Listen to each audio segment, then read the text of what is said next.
Hello, Aries, and welcome. I'm Adriana. I'm a soul guidance coach. I help you choose growth and the healing of your inner roots. I have an intuitive message for you today. We're going to look at your inside world and your outer world and the relationship between the two.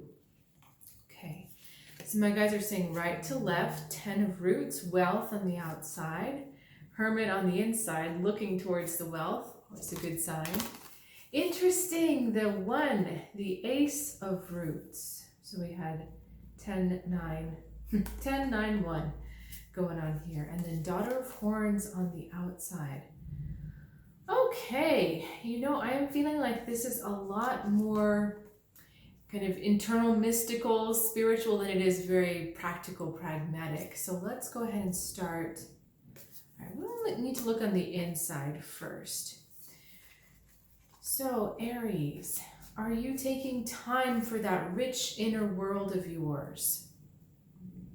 We have the owl kind of looking to the outside, looking to this side, but his body is really turned towards that inner energy, the inward energy of the one, which is talking about the roots and the foundation of yourself, essentially. Okay, so that hermit is shining the light. We've got this lantern here. We're shining the light on something that has to do with your inner roots, with your foundation. And this message is also about making your foundation a certain way, making the reason for being, the reason for showing up, all about this card. And I love that it's called Enchantment, because this card talks about the beginnings and the connections between all sorts of things at the fundamental level. So the question we're really asking this week is about what is there for you at the fundamental level? What is it that drives you? What is it that motivates you? What do you build everything on? This could be as simple as looking at what you build your day on, to what do you build your relationships on, to even, why are you here? What are you trying to express in this amazing body, in this amazing life that you have? What are you trying to express and create through that? So we're going to move on to the outside. We have wealth, which is talking about not just money, but that spiritual connection, the gateway to abundance. And we also have daughter of horns. Interesting. They're talking to me very specifically about psychic and intuitive gifts here. Normally the daughter of horns in this particular deck really talks about a relationship or the beginning of a relationship, but I feel like my guides are saying, no, we're talking about a deeper connection to that inner knowing, to that intuition, and understanding how the earthly life flourishes from, again, that inward connection. So really looking at the passage from this to this. This started out of just a little plant and seed, and now it's a full-grown tree with all of this abundance around it. This is really getting back to the basics, really getting back to that fundamental nub of exactly what it is. Why are we here? Why are we doing what we're doing? And the reason why we're asking that is because we want to know if the seed is going to grow into this tree. Is this seed going to grow into that deeper connection with spirit, that deeper connection with your higher self? It would be like planting an apple seed and expecting a pear tree to grow. You're going to get a very lovely apple tree, but is that really what you wanted, or did you want that pear tree?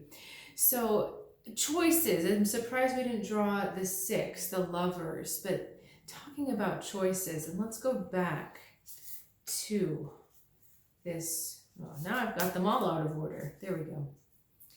Okay, the awakening of intuitive gifts, the awakening of flow, the awareness of flow. And I love this card because there's so many different sources of water. We have the stream, we have the storm, and we also have, I don't know if you can see, there's a ladle or something, and she's got a water droplet coming right down to her tongue. So we've got all these different sources of water, and I think that's so perfect because intuitive gifts are not all meant to be the same, meant to work in the same way. They can't really be the same from person to person because every person is different.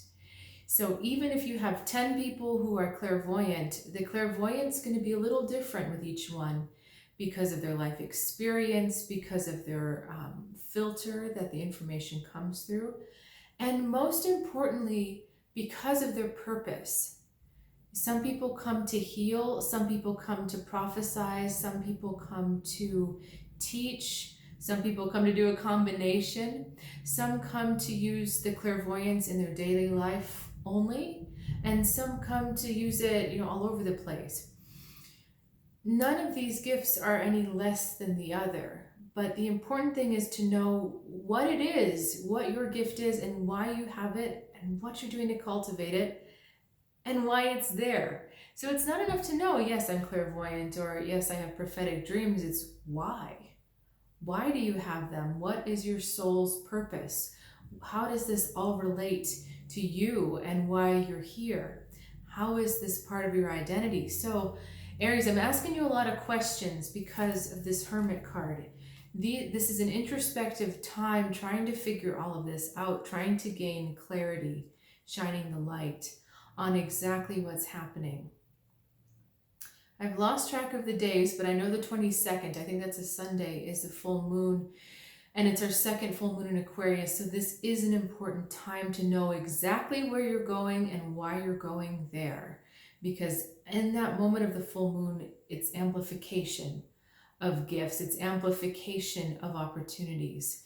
So you need to be very clear about where you're going and why you're going that direction. Okay, I want to draw one more card for you. All right, 9, fulfillment.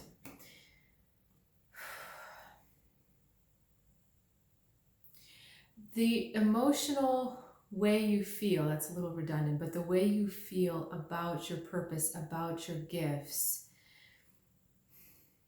your emotions are going to be your guide towards that. Now, this is tricky because emotions are all over the place, right? We've got excitement, we've got dread, we've got worry, we've got anxiety. And especially if you're one of these people whose gifts are waking up stronger than ever, there can be a lot of anxiety and a lot of worry and a lot of just uncertainty around them.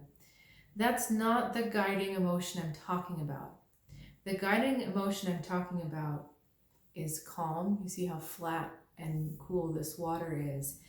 And it's the thing that, if you could quiet the worry and quiet, they're telling me frustration, so someone must be feeling frustrated. If you can quiet all of that, where is your fulfillment? Where is your feeling of peace? Where is your feeling of, when I know this is why I'm here, I suddenly feel just like a relax and a calm, a relief almost. So that is your compass when you're asking yourself these questions. It's not, okay, well, that sounds like the most intelligent answer, I'm going to go with that. Or that sounds like the most self-sacrificing, self-effacing answer, so that must be the humblest answer, that must be right. No, it's where are you finding that moment of stillness, that calm, that sincere tranquility? Where are you finding that? And that gives you your answer to all of these questions that you're going to be asking the Hermit. Okay, Aries, thanks so much for joining me and sharing your time and your energy. If you're curious to learn more about what I do and what I can do to help you, please check out the description below. There's more information for you there. I will look forward to seeing you next week and to hearing what kinds of stuff you discovered from this reading. So I'll see you next time, Aries.